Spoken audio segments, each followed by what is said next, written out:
Morning. Haven't done. Happy New Year! Haven't done a video for a bit. There's loads of subjects I've been thinking about, but I haven't been able to do them. So I just wanted to do this one because this one can be a concern for some people. What if you are assessed and you're told that you aren't autistic? So this can be devastating for some people because, well, obviously, as we'd all know, I mean, I was assessed and told quite quickly that I was autistic. So the various reasons this can happen, not always. I don't think it's always. Well, I think what they say, cut and dry. It's not always the end of everything because somebody's just told you that you're, from their assessment, that you're not autistic. So like the assessments with the NHS are getting better. Luckily, when I had my NHS assessment, I had someone who had got to know me over a few months. It was before all the assessments started to happen at a larger amount. So I might have mine within 2 weeks of when I suggested it to the person who was leading a mindfulness course, and I've been going to a couple of different things because, as you may have experienced when you don't know that you're autistic, is suffering from depression and anxiety. You get sent on courses like mindfulness and many other things, CBT, to try and help work out what your mindset is and help you, give you a different way of looking at things. As with quite a few neurodivergent, CBT, mindfulness, all that doesn't work for them. For me, it actually did, but for some, it depends on the person, doesn't it? No lesser and no better. If it does, it's whatever your brain functions as. So when it comes to being assessed, there are a few things you can do with that when you have been told that you're not autistic. So what I've been trying to find out about for some people who I talk to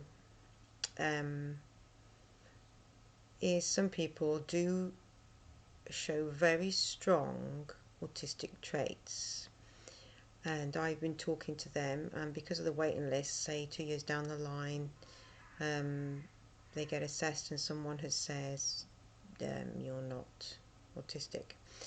It all depends on your assessor as well, doesn't it? And I don't mean that I don't think it's foolproof, but also I think that some people will have maybe strong autistic traits but not the whole cluster that makes them autistic, so it's a difficult one. So I think personally, if ever I was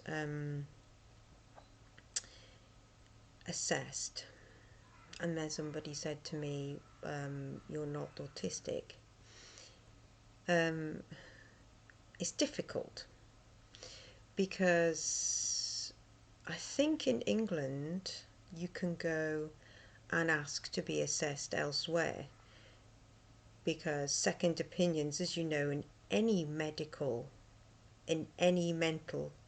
situation should be given, because they don't always get it right, do they? How many people who are autistic have been diagnosed bipolar and then changed? So as we all know, it doesn't always mean what they say. But also, some people do have autistic neurodivergent traits, and they don't come up as totally it. But so I think in England you can ask for a second opinion to go elsewhere, but in Wales you're restricted to the people who assessed you, and when you're in that one place, and they'll say, well, it's not going to be a different outcome. You have to provide something that shows more information that they haven't had. So when you can appeal it and say, look, if you've got new information, say, well, this wasn't considered in it. This is what I think. Then you can try and ask for another assessment, although it might be the same outcome, and it's the wait, isn't it? It's not a nice experience. So I actually supported some people who were given an assessment a few years back, told not autistic. I'd talked to them. And because of the grounds of the fact that they were assessed at that point by a junior doctor and a nurse who didn't have experience in autism, they said, yes, okay, we'll do an assessment, a new one. And they agreed to it, the Integrated Autism Service, and they actually discovered that he was autistic. So the fact that he wasn't assessed by somebody who was qualified, which is what I said, showed that he was autistic in the end. Also, there is private assessments you can go for, but they're expensive. But for some people, that is what they will help them, and it's worth it. So another person I supported, they went to a private assessor, but a recommended one that is recognised by the NHS and goes by nice guidelines. Also, the NHS have used them when they needed other professionals to do the assessments. And there's another thing as well that says if you go privately, that you've got to make sure you have those criteria covered, and it's recommended. You find a good source to go and be privately assessed, and it's not cheap. It's above £1,000, I believe. Some places might be less. But make sure you go somewhere that is doing it properly. And it's just like anybody says, if you are assessed by somebody who's a professional, then nobody should really refuse that.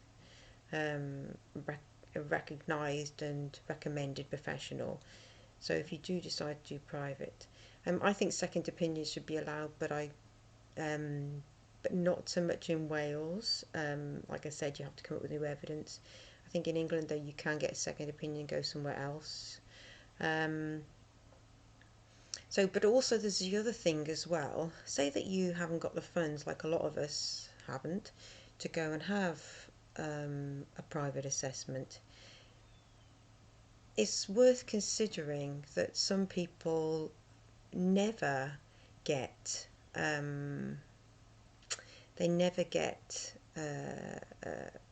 assessed, because some people don't want to. I mean, I wanted to, but some people never go and get assessed,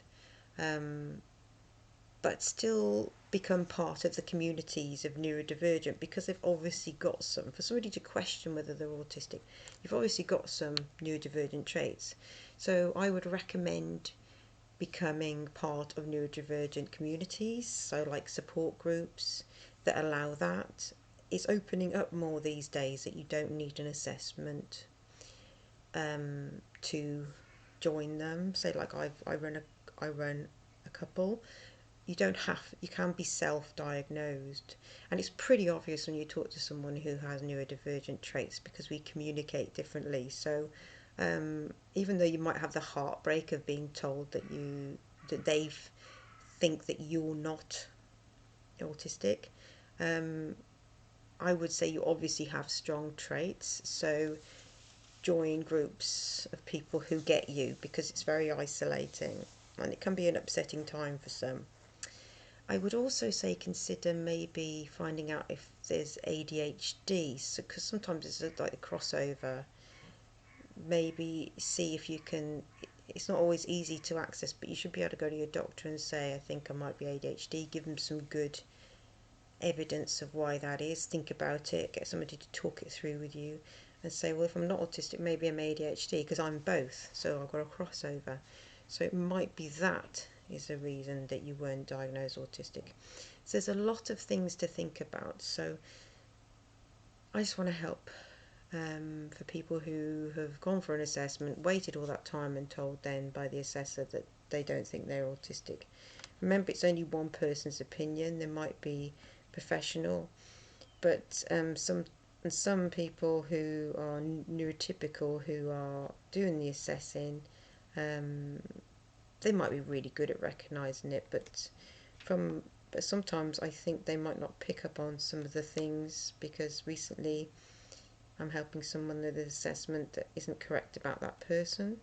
So it's not nice to go into a situation of being assessed and worrying about it, but I think it's important to know these things, um, because forewarned is forearmed, and the fact that there some things, maybe at another point asked to be assessed again, in a different situation, maybe they might open that up, that it's more, can I have a second opinion, if I got any information wrong here about the second opinion, I know in England, from what I've seen, you can, then, and please put it in the comments below, because it's important we all remain informed about these sorts of things, because it's our lives, isn't it?